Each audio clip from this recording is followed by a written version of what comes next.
Welcome to the Writer Reads Short Stories. Today's story is Calliope's Challenge, Part 5. She's grounded. Of course she's anxious, the voice replied. She needs me to transfer the reprogrammed nanite gel to the production tank so that we might seal her hull against intrusion and preserve the records and proof of sabotage for when help arrives. And what makes you think there will be any help in the kind of time required to protect you from a hostile takeover? And that was when Peony knew why she was on the ship.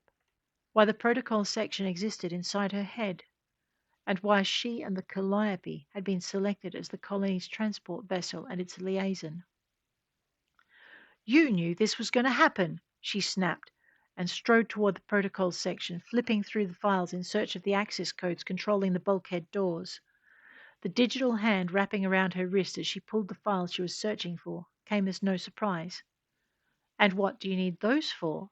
The voice asked, a form materializing to go with the hand. Neat trick, Peony told the presence, but there's a good reason I was chosen for the Calliope's technical liaison.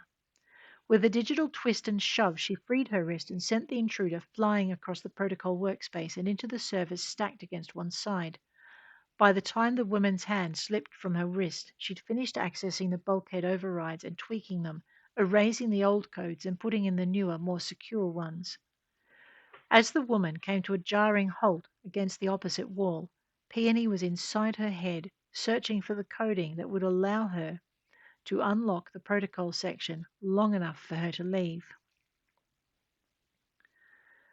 I have what I need, she told the intruder, and while I don't know why you're here or even how you're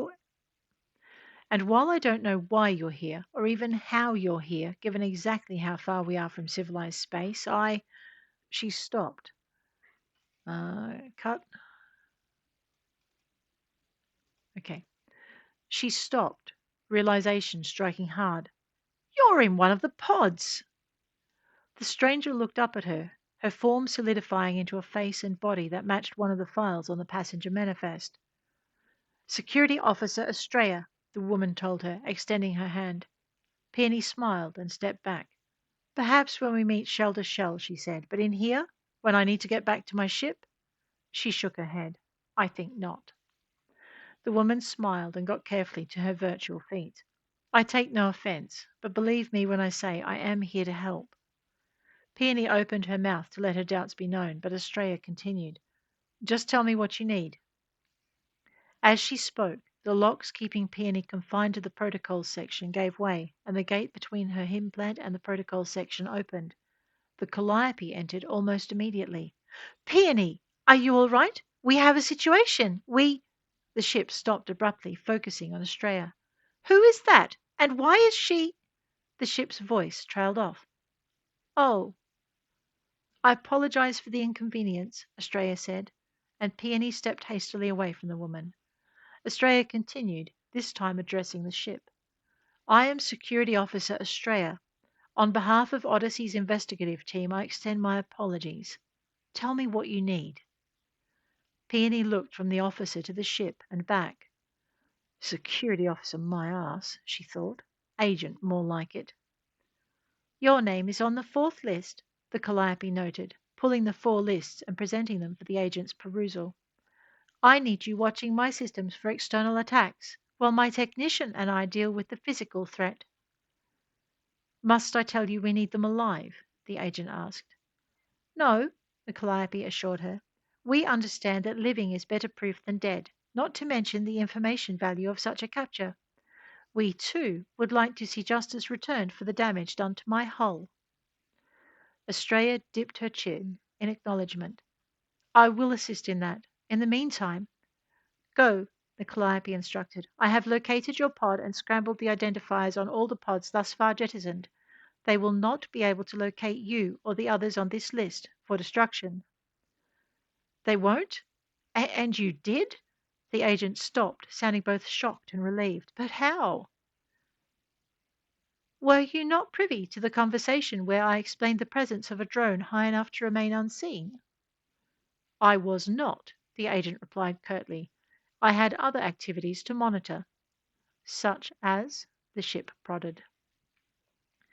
The approach of the caustic call, Astraya answered. It's the ship Exarch is assigned to the Royal Star takeover. Royal Star?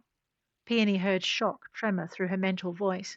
But that's they're major shareholders in this colony, Astraya confirmed. It seems a share wasn't enough, and they're angling for full ownership.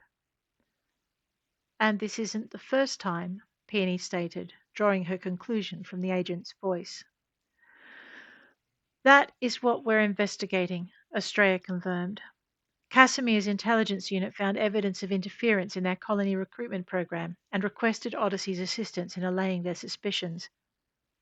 But you haven't been able to, the Calliope stated. No, Astraya admitted. Now we must save the colony, stop the takeover, and keep everyone alive as we do so. Including me, Calliope said hopefully. Especially you, Astraya replied. We won't have a case without our star witness. I understand, the ship told her, but for now, time is of the essence, and I need you in my systems protecting them until help arrives.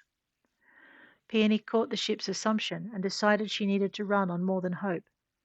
Help is coming, isn't it? She asked.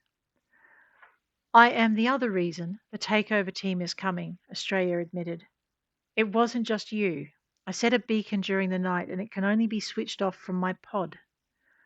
But isn't your pod? Peony began, only to be interrupted by the Calliope. The agent's pod is one of those I didn't jettison, the ship revealed. I made the assumption that a pod hidden inside a shielded compartment in my engineering section, and that is a particularly foolhardy place for you, I might add. You decided that such a pod could do with more protection until you could ascertain who was really in it, the agent concluded shortly.